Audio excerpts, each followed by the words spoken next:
अस्सलाम वालेकुम नाज़रीन, मैं हूं आपका अपना होस्ट हसनैन अफजल और आप देख रहे हैं मेरा यूट्यूब चैनल हिस्ट्री विद राय। मुअज़्ज़ज़ नाज़रीन, हम अपनी आज की वीडियो में सोवियत यूनियन की नाकामियों का जायज़ा लेंगे। तो मुअज़्ज़ज़ नाज़रीन, वीडियो में आगे जाने से पहले जल्दी से मेरे चैनल को सब्सक्राइब कर लें और बेल के आइकन को प्रेस कर दें ताकि हमारी हर आने वाली इंफॉर्मेटिव वीडियो सबसे पहले आप तक पहुँच सके।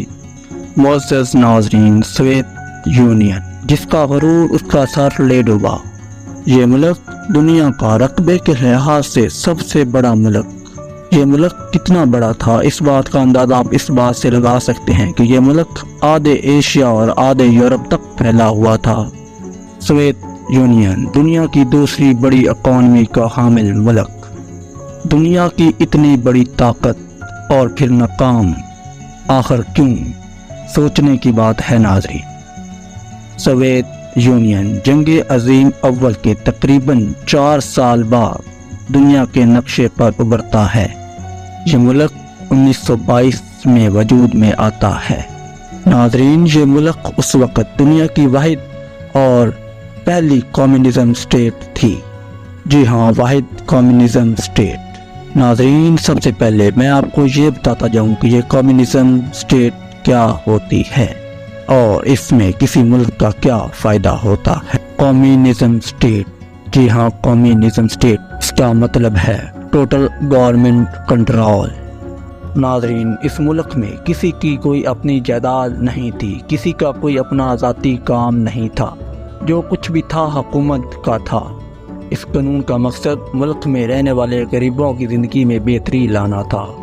किसी हद तक साउथ यूनियन अपने इरादे में कामयाब हुई और इस मुल्क में रहने वाले गरीबों की तर्ज़ ज़िंदगी में बेहतरी तो आई ज़रूर, लेकिन मुअज़्ज़ज़ नाज़रीन, कौन जानता था कि इस रियासत का मुस्तक़बिल क्या है? क्योंकि नाज़रीन, उस वक़्त अमेरिका और सोवियत यूनियन में कोल्ड वार शुरू थी।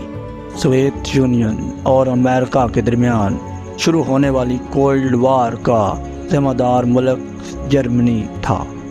जर्मनी की वजह से अमेरिका और सोवियत यूनियन में कोल्ड वार शुरू हुई और कई महाज़ों पर छोटी बड़ी झड़पें होती रहीं, लेकिन नाज़रीन, दोनों मुमालिक को कोई खातिर ख्वाह नुकसान ना हुआ। सोवियत यूनियन ने 1989 में एक बड़ा फ़ैसला किया, अपने 6.5 लाख फ़ौजी जवान अफ़गानिस्तान में एक सियासी जमात की हुकूमत बचाने के लिए भेज दिए। तो नाज़रीन, दूसरी तरफ सोवियत यूनियन का मुखालिफ मुल्क अमेरिका अफ़गानियों की मदद में मैदान में आ जाता है।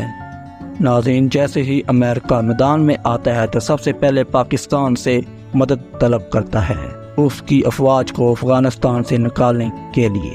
तो पाकिस्तान के उस वक़्त के सदर जनरल ज़िया ने यह फ़ैसला किया कि किसी भी सूरत रूस को अफ़गानिस्तान में कामयाब नहीं होने देंगे।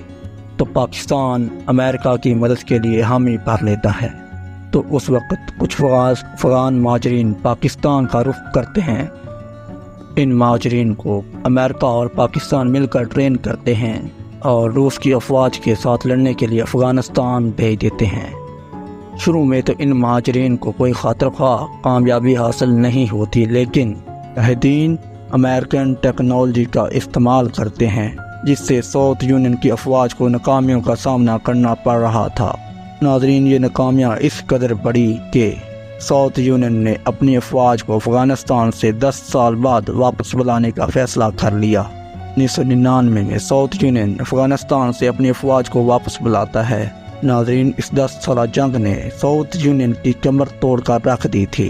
दुनिया की दूसरी बड़ी इकॉनमी तबाह हो गई और मुल्क भर में बेरोज़गारी फैल गई। सोवियत यूनियन के अफ़गानिस्तान में 1 लाख फ़ौजी मारे जाते हैं और 50 अरब डॉलर का नुकसान भी बर्दाश्त करना पड़ता है। नाज़रीन, ये नुकसान इस कदर बड़ा था कि साउथ यूनियन के ज़ेर निगरान रियासतों ने अलग होने का सोच लिया। 1990 में लिथुआनिया ने आज़ादी का ऐलान कर दिया और अब ये मुहिम ज़ोर पकड़ गई और एक के बाद एक रियासत ने आज़ादी का ऐलान करना शुरू कर दिया और कुछ ही अरसे में साउथ यूनियन 15 रियासतों में तकसीम हो गया। तो मुअज़्ज़ज़ नाज़रीन, ये थे हमारी आज की वीडियो। अगर वीडियो में किसी किस्म की कोई भी गलती हुई हो तो कमेंट में प्लीज़ ज़रूर मेंशन करें। تو معزز ناظرین یہ تھی ہماری آج کی ویڈیو. اگر ویڈیو اچھی لگی ہو تو جلد سے ویڈیو کو لائک کر دیں اور چینل کو سبسکرائب کر دیں اور بیل کے آئیکن کو پریس کر دیں تاکہ ہماری ہر آنے والی انفارمیٹیو ویڈیو سب سے پہلے آپ تک پہنچ سکے.